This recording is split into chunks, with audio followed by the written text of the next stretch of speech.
this is definitely what we want to see. This is pretty average. It's pretty normal for us unhatched eggs in a nest. So sea turtles are different than humans.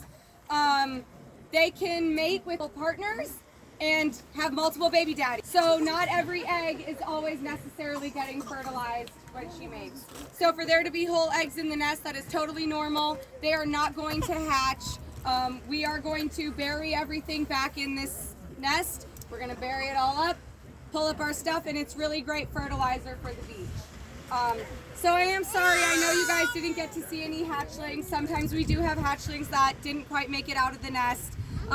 But for us, this is what we really like to see, because if there were a hatchling in that nest, there's a reason it didn't make it out. It's probably not as strong, it's weak, it was a late bloomer. So if there were a hatchling, we would let them go, we would release them and help them along their way. But we do like to see this. That means that every turtle that came out of this nest was strong and able to make it out of the nest.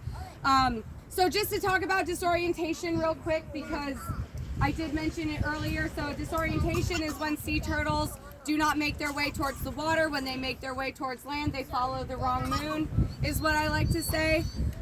This nest, when we found out that it had hatched, that divot that you could see in there, that depression, that's what we found.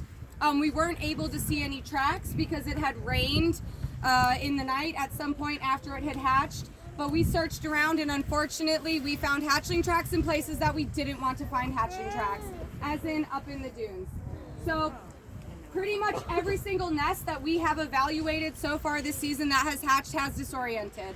And that really sucks, you guys. It really sucks. It is a really big bummer when we're coming out here every single day doing what we're doing, looking for these nests, marking them off, helping protect these turtles, and then all the turtles still go the wrong way. So it's just really important that you guys do refrain from using a white light on the beach, and if you're staying on the beach, to shut your lights off.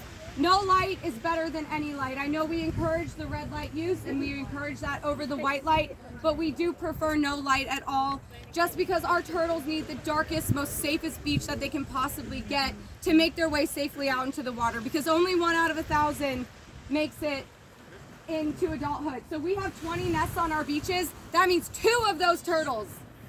If each nest has 100 eggs in it, that means 2 of those 2,000 turtles that are produced on our beach this year are probably going to make it to adulthood.